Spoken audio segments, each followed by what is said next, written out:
vous invite maintenant à parler de la problématique effectivement au niveau corporate, mais aussi au niveau des villes sur ces transitions énergétiques. En l'occurrence, on va parler des deux avec REN21 qui est représenté par sa Executive Director. Je vous présente Rana Adib.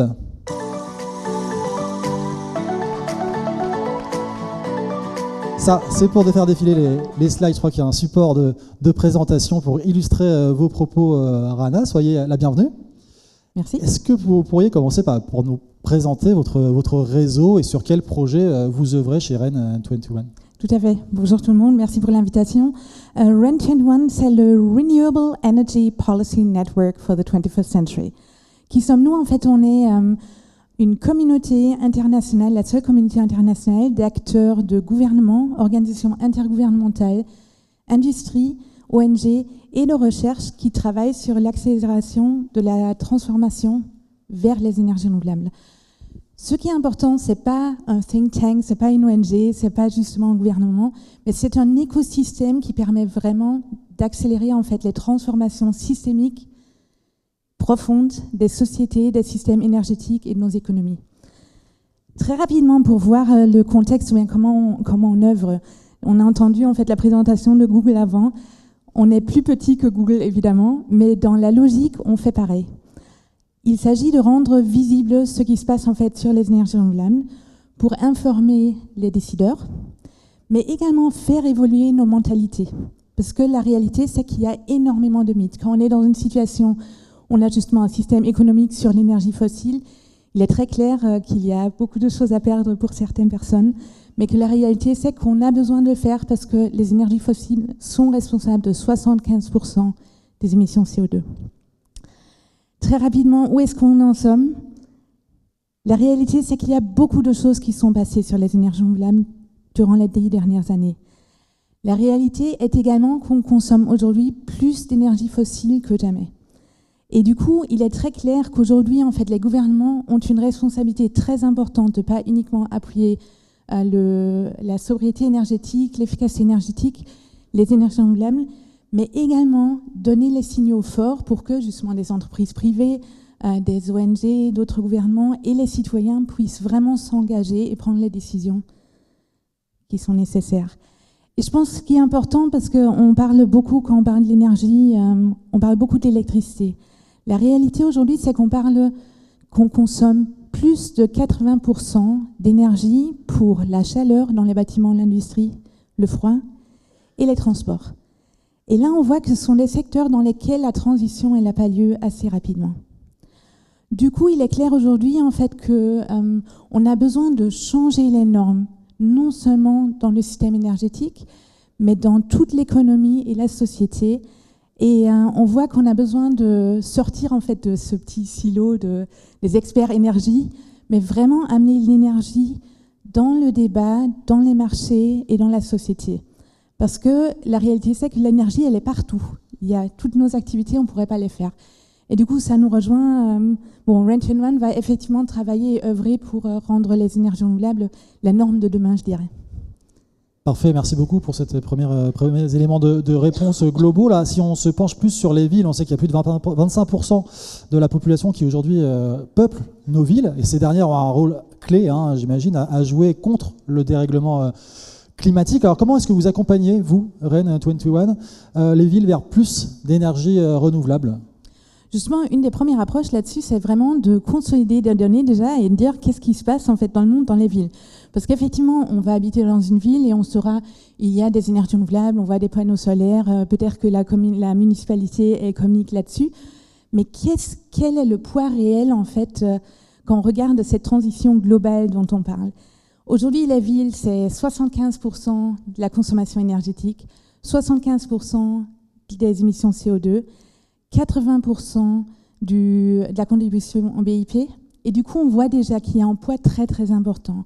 On a justement aussi des cas comme en Corée du Sud, en Afrique du Sud, dans plein de pays européens, où les villes poussent les gouvernements nationaux à être plus ambitieux. Maintenant, il y a justement, on voit qu'il y a 1300 villes dans le monde qui ont un objectif énergie renouvelable ou une politique et un cadre réglementaire. Ça, c'est justement un rapport. Et ce que nous, on va faire à ce niveau-là, c'est consolider les données déjà pour donner une voix, en fait, à ces acteurs et montrer, illustrer qu'il y a beaucoup de choses qui se passent. Maintenant, il est vraiment important de voir que les villes, souvent, n'ont peut-être pas les ressources, mais n'ont pas forcément conscience qu'aujourd'hui, elles peuvent être un acteur dans la transition énergétique actif. Parce que, historiquement, on est quand même sur le cas que l'énergie, c'est plutôt le energy supply, l'approvisionnement en énergie, géré par les gouvernements nationaux, et que les énergies renouvelables permettent vraiment que les villes et les citoyens soient acteurs. Du coup, il s'agit vraiment de transformer les mentalités et augmenter la conscience que les villes elles peuvent vraiment être acteurs. Après, ce qu'on fait également, c'est expliquer pourquoi les villes sont fondamentales. J'ai montré avant qu'il s'agissait vraiment de transformation profonde et du coup, on a besoin d'assurer une acceptation sociale.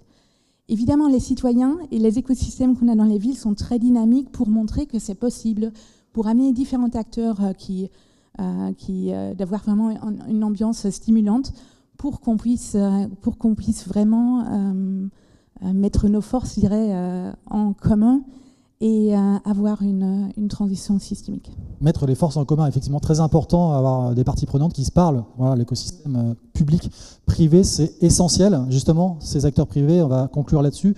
Où est-ce qu'ils en sont dans cette transition vers des énergies renouvelables et surtout, comment est-ce que vous les accompagnez? Quelles sont les prochaines étapes, selon vous, pour accélérer cette fameuse transition? Je pense que ce que vous dites, ce qui est important, il y a beaucoup de choses qui se passent. Et effectivement, là, je revenais de la COP, on se dit à nouveau, est-ce que c'est positif, négatif, êtes-vous optimiste, pessimiste et tout. Franchement, c'est pas toujours évident tous les jours. Ce qui est vraiment intéressant, c'est de voir qu'il y a justement des choses qui se passent réellement et que ces choses-là et ces acteurs-là, ils peuvent augmenter la pression sur les pouvoirs publics pour être plus ambitieux, pour vraiment mettre en place les cadres réglementaires nécessaires. Au niveau du secteur privé, on voit aujourd'hui qu'il y a beaucoup de choses qui se passent en fait et qui sont passées notamment les 3 dernières années, beaucoup poussées par le fait qu'aujourd'hui l'électricité renouvelable par exemple est l'électricité la moins chère au monde. Du coup, il y a déjà un intérêt économique. Je sais que RE100, qui est justement un réseau en fait de consommateurs d'énergie, il dit souvent oui, les énergies renouvelables, ça fait du sens pour le climat, mais ça fait un sens économique. Et du coup, on voit clairement qu'il y a quelque chose qui se passe à ce niveau-là. Ce qu'on voit aussi, c'est que des questions comme la sécurité énergétique jouent un rôle, mais également tout ce qui est RSE. Je pense qu'on le voit ici, il y a quand même une mobilisation très, très importante. Pardon. Et du coup, on voit que justement ces acteurs qui sont aujourd'hui des consommateurs d'électricité, et d'ailleurs on l'a vu avec à nouveau l'exemple de Google, mais il y en a beaucoup, beaucoup, qui vont investir eux-mêmes dans des capacités de production d'électricité renouvelable, mais également quand on regarde tout ce qui est le secteur de la papeterie, ils vont gérer en fait les déchets pour produire du biogaz, qu'on peut utiliser par exemple comme biométhane dans les véhicules. Et on voit qu'il y a vraiment des approches qui s'inscrivent aussi dans l'économie circulaire et qui sont beaucoup poussées aussi par le secteur privé. Et je pense que c'est là où aujourd'hui on a aussi besoin de changer nos approches. On a besoin d'identifier des leviers d'action et des leviers de pouvoir, je dirais, qui peuvent faire ou accélérer la transition. Parce que la réalité, c'est qu'on a besoin d'accélérer cette transition. Et du coup, on voit que les villes, notamment les citoyens et les entreprises privées, notamment sur du côté consommateur énergie, mais aussi dans la finance et dans les assurances, s'y intéressent aujourd'hui. Et là, on voit justement qu'en termes d'investissement, il y a une augmentation de 18%. Et celle-là, il faut la comparer à 10% quand on regarde tous les investissements en fait, dans l'électricité renouvelable dans le monde. Du coup, on voit qu'effectivement, il y a une accélération qui a lieu du secteur privé. Merci beaucoup, Rana Adib, REN21. Merci beaucoup, à très bientôt.